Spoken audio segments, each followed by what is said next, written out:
My dad and stepbrother called me their personal ATM at Thanksgiving dinner, and now they're shocked I cut them off. Hey Reddit, so I'm Ethan, 34, and I'm about to unleash some serious family drama. For years, I've been the only financial support for my dad and his golden child stepbrother Chad. They've treated me like a walking wallet, always hinting at needing help, while Chad gets showered with gifts and praise. I was the responsible one, the good son, always there to bail them out. They took everything for granted. It's been a constant drain, emotionally and financially. I always felt like I was just useful, never appreciated. Thanksgiving was the final straw. I'm still shaking thinking about it. So buckle up because this is where things get really messy. Should I share what happened? Okay, so Thanksgiving. Everyone's there, aunts, uncles, cousins, the whole 9 yards. The turkey's being carved, everyone's laughing, and I'm actually feeling okay. Stupidly optimistic even. I even brought a really nice bottle of wine, thinking maybe, just maybe, this year would be different. Chad, of course, is holding court, bragging about his new car. Guess who helped with the down payment? Spoiler alert. It wasn't Santa. I'm trying to tune him out, focusing on my mashed potatoes, when I hear him say something that makes my blood run cold. He's talking to my uncle, loud enough for the whole table to hear, and he laughs this condescending, smug laugh and says, "Ethan's basically our family ATM, right, Dad?" I look up, fork halfway to my mouth, and see my dad. He just smiles. A knowing, almost proud smile. He nods and says, "Keeps the lights on, doesn't he?" The entire room erupts in laughter, like it's some kind of hilarious joke. My stomach dropped. I felt this wave of nausea wash over me. I actually thought I was going to be sick right there at the table. It was like the world tilted on its axis. Everyone's laughing, Chad's preening, and my dad's just beaming. My own father, I couldn't breathe. I just froze. My aunt, bless her heart, noticed something was wrong. She leaned over and whispered, "Ethan, are you all right?" But even she had this weird, pitying look in her eyes, like I was the one being dramatic. My mind was racing. All those times I bailaid them out, all the sacrifices I made, all the late nights working to make ends meet so they could live comfortably, it all hit me at once. It was like a physical blow. I felt numb. Empty. I just stood up, pushed my chair back, and walked out. Didn't say a word, just left. And as I was walking out, I heard Chad yell, "Where's he going? Did someone forget to refill the ATM?" More laughter. I didn't even grab my coat, I just walked. And the worst part, no one followed me. No one called, no one seemed to care. That's when I knew. It wasn't just Chad, it was all of them. They all saw me as nothing more than a dollar sign. A walking, talking checkbook. I was worthless to them unless I was giving them money. And that Reddit is the moment that broke me. So I walked out right, freezing my ass off, but too numb to even care. I ended up at this diner a few blocks away, just staring into a lukewarm cup of coffee. My phone buzzed a few times, texts from my mom, asking if I was okay. I ignored them. I couldn't even deal. I just sat there, replaying the whole scene over and over in my head. Chad's smug face, my dad's smile, the laughter, God, the laughter. I eventually went back to my apartment, still in shock. The next day my aunt called. "Ethan, honey," she started, in that condescending tone she always uses when she thinks I'm being overly sensitive. "You really shouldn't have stormed out like that. It was just a joke. A joke. A joke." I repeated, my voice shaking. "He called me an ATM, Aunt Carol, in front of everyone." "Oh, you're taking it too seriously," she sighed. "Chad's just Chad, you know how he is." "And Dad?" I asked, my voice rising. He agreed with him. Silence. Then, "Well, you do help them out a lot, dear. Maybe he just meant." "Meant what?" I snapped. "That my only value is my money." More silence. Then this gem, "You know, families tease each other. You shouldn't be so sensitive." Sensitive, that's their go-to, isn't it? Whenever I call them out on their bullshit, I'm sensitive. I'm overreacting. I'm making a big deal out of nothing. My uncle called next. Same story. "Ethan, you need to lighten up. Family is family." He actually said that. Family is family. Like that excuses everything. Like their toxic behavior is somehow acceptable because we share the same blood. Then my cousin of all people chimed in.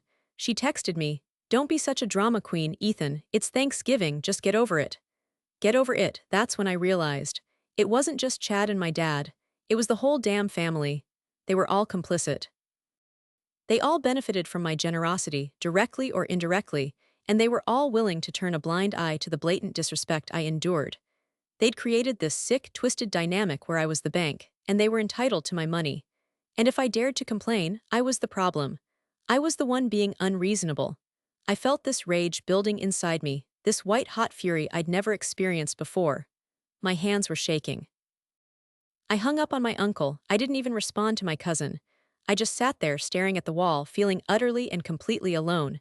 That Reddit is when it hit me. This wasn't normal. This wasn't just family teasing. This was toxic. This was abuse, and I was done. A week later and things have gone nuclear. I'm seriously considering deleting all social media, changing my phone number, and moving to a remote island. Because this Reddit is insane. So after the Thanksgiving blow-up, I went radio silent. Ignored calls, texts, everything. I needed time to process, to figure out what the hell I was going to do. I even started seeing a therapist, because honestly, this whole thing messed me up. Then, yesterday, the bombshell dropped. My Aunt Carol, yes, the same one who told me I was too sensitive, posted this long, dramatic Facebook post about how I'd abandoned my poor, helpless father. She painted this picture of me as this ungrateful, selfish monster who'd cut off contact with my family for no reason. She even implied that I was stealing from them. Stealing. From them. I'm the one who's been constantly giving them money for years, the comments. Oh God, the comments. Family members, distant relatives I haven't seen in years, even some of Chad's friends were all piling on, echoing my aunt's sentiments. So disappointed in Ethan. He's always been a bit strange. What a disgrace to the family. It was a full-blown character assassination. I felt like I was being publicly executed. Then came the phone calls. My other aunt, my uncle, cousins I barely knew all calling to tell me what a terrible person I was. How could you do this to your father? They shriek. He's getting old, Ethan, he needs you.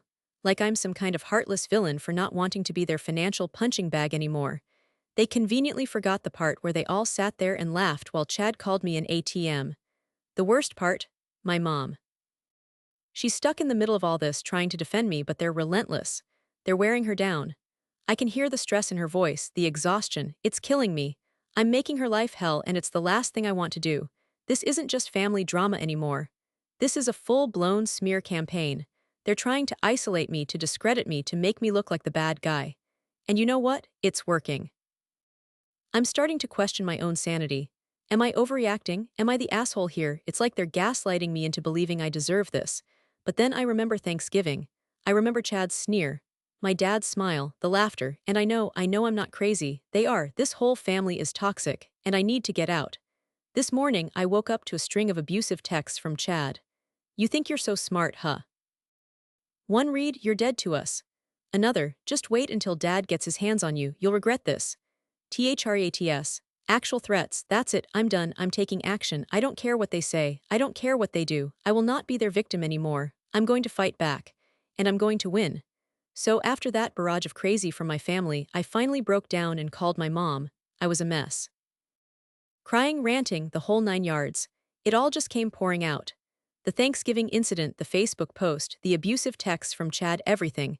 At first, I was hesitant. I didn't want to burden her with all this drama. She's got enough on her plate, but I couldn't keep it bottled up anymore. I needed anyone to understand. Mom, I started, my voice trembling. I don't know what to do. They're all turning against me. They're saying I abandoned Dad, that I'm stealing from them, it's insane. She listened patiently, bless her heart. And when I was done, she said something that completely changed my perspective. Ethan, she said softly, I know you've always tried to be the good son. You've always put their needs before your own, but you need to understand something. Your father, he has a history of this. I was confused. A history of what? A history of using people, she said, her voice barely above a whisper. He did it to me and now he's doing it to you. My jaw dropped. It was like a light bulb went off in my head. Suddenly, everything clicked into place. My dad's constant emergencies, his vague requests for help, Chad's entitled attitude, it wasn't just about the money, it was about control. They were using me to validate their own insecurities, to feel better about themselves. And when I stopped playing along, they turned on me. He's always needed someone to blame for his problems, my mom continued. Someone to take care of him, to make him feel important. And you, being the kind, generous soul that you are, you let them all walk all over you. I was stunned. I'd never thought of it that way before. I'd always blamed myself, thinking I wasn't doing enough, that I wasn't being a good enough son. But my mom's words, they were like a lifeline. They gave me permission to finally stop blaming myself. To finally see the situation for what it was, abuse. You can help them, Ethan, she said, her voice firm. But you need to protect yourself. You need to set boundaries. You deserve to be treated with respect. And that Reddit was the turning point. My mom's validation, her insight into my dad's behavior, it gave me the strength I needed to finally stand up for myself. I realized I wasn't the crazy one. They were, and I wasn't going to let them win. I was finally ready to fight back. The final straw, Chad's texts. After that insane Facebook smear campaign, I was already on edge, feeling like I was going to snap. I was trying to stay calm, trying to tell myself it wasn't worth it, but the constant calls, the messages, the judgment from people who didn't even know the situation, it was relentless. Then bam, Chad's texts. "You think you're so smart, huh?" Followed by "You're dead to us." Dead to us. Like I was some kind of disposable object they could just throw away when I stopped being useful. And then the kicker, just wait until dad gets his hands on you, you'll regret this. THRATS. Actual THRATS from my stepbrother, that's when something inside me snapped. It was like this white-hot rage just surged through my veins. My hands were shaking, my heart was pounding, and I felt this overwhelming sense of clarity. It was like all the confusion, all the self-doubt, all the guilt just vanished. I wasn't the problem. They were, and I was done being their victim. It was a physical sensation almost. Like this weight had been lifted off my chest, replaced by this burning need to take control, to protect myself, to fight back. I felt powerful, almost exhilarated in a strange, twisted way, like I'd finally woken up from a long, terrible nightmare. I knew in that moment exactly what I needed to do. I needed to cut them off. Completely. No more money, no more contact, no more enabling their toxic behavior. I needed to protect myself both financially and emotionally. And I knew with absolute certainty that I was finally ready to do it. No more Mr. Nice Guy. No more being the family ATM.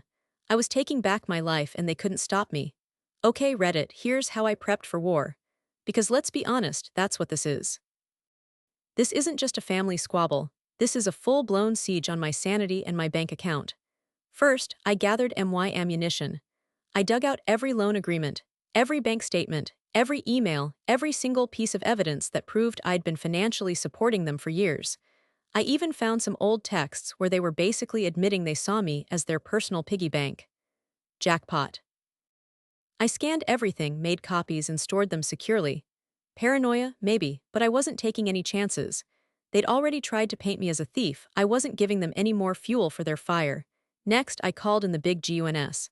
I contacted a lawyer, a shark, someone who specialized in family disputes and financial exploitation. I laid out the whole sordid story, showed him all the evidence, and he practically licked his chops. He assured me I had a strong case and that we could legally freeze their assets to prevent them from draining me dry. This wasn't just about getting my money back, this was about stopping the cycle of abuse. My strategy: hit them where it hurts. Their wallets. I knew they wouldn't respond to reason, to empathy, to anything other than the threat of losing their precious cash flow. So that's where I focused my energy. My lawyer drafted a cease and desist letter outlining the loan agreements and demanding repayment. He also initiated the process of freezing their assets, which, let me tell you, felt amazingly satisfying. My mom, my rock, was my only real support through all this. She'd been through similar crap with my dad in the past, so she understood. She kept reminding me that I wasn't crazy, that I deserved better, and that I had the right to protect myself. Her unwavering support was everything. It gave me the strength to keep going when I wanted to give up. Mentally and emotionally, I prepared myself for the fallout. I knew this wouldn't be pretty. I knew they'd come at me with everything they had. More lies, more manipulation, more attempts to guilt-trip me into submission. But I was ready. I'd spent years being their emotional punching bag, and I wasn't going to take it anymore. I visualized the confrontation, practiced what I would say, and reminded myself that I was doing this for me, for my future, for my sanity. I knew I risked being seen as the bad guy, the ungrateful son, the one who tore the family apart. But frankly, I didn't care anymore. Their reputation was built on exploitation, and I wasn't going to sacrifice my well-being to maintain their facade. I was ready for the storm. Bring it on. The doorbell rang, a sharp, insistent buzz that vibrated through the quiet of my apartment. I knew, with a chilling certainty, who it was. My dad. My hands were clammy, but my resolve was steel. I took a deep breath, grabbed the thick file of documents I'd meticulously prepared, and opened the door. He stood there, a storm cloud in human form, face red, fists clenched. "What the hell do you think you're doing, Ethan?" he roared, his voice echoing in the hallway. Freezing our accounts. Have you lost your mind? I stood my ground, holding his gaze. I'm protecting myself, Dad, I said, my voice surprisingly steady. I'm enforcing the loan agreements you signed, he scoffed. Loan agreements? That was family help, Ethan, we're family. He spat the word out like it was poison. Family, I repeated, a bitter laugh escaping my lips. Is that what you call it? Humiliating me in front of everyone at Thanksgiving, calling me your personal ATM, Chad threatening me. I held up the file. These, I said, tapping the documents, are the signed loan agreements, Dad, every penny documented, every promise broken. He stared at the file, his bluster momentarily deflated. For a second I saw a flicker of panic, uncertainty. It was gone as quickly as it appeared, replaced by a familiar rage. You're being ridiculous, Ethan, he snarled. We're your family, we're supposed to take care of each other. And what about me? I asked, my voice rising. Who takes care of me when you and Chad are draining me dry, when you treat me like nothing more than a source of income? He opened his mouth to argue, but I cut him off. Remember Thanksgiving, Dad? I asked, my voice low and steady. Remember what Chad said? Ethan's basically our family ATM, right, Dad? And you smiled. You agreed. His face paled. He looked away, unable to meet my gaze. That was it. The turning point, the power dynamic for the first time in my life had shifted. I wasn't the scared, insecure kid anymore. I was the one in control. I'm done, Dad, I said, my voice firm. I'm done being your ATM. I'm done being used. I'm done being disrespected. I placed the file on the small table by the door. I'm not backing down. You can either repay the loans or we'll let the lawyers handle it. He stared at me, his eyes wide with a mixture of disbelief and fear. It was a look I'd never seen on his face before. He opened his mouth to speak, but no words came out. He just stood there, defeated, the wind knocked out of his sails. Finally, he shook his head, muttered something about ingratitude, and turned to leave. As he walked away, I felt this wave of relief. It wasn't joy, not exactly. It was more like peace. A quiet, steady sense of calm I hadn't felt in years. I'd finally stood up for myself. I'd finally broken free. And it felt amazing. It's been 6 months since my dad stormed out of my apartment, and let me tell you, Reddit, the fallout has been epic. Exactly what I expected, and then some.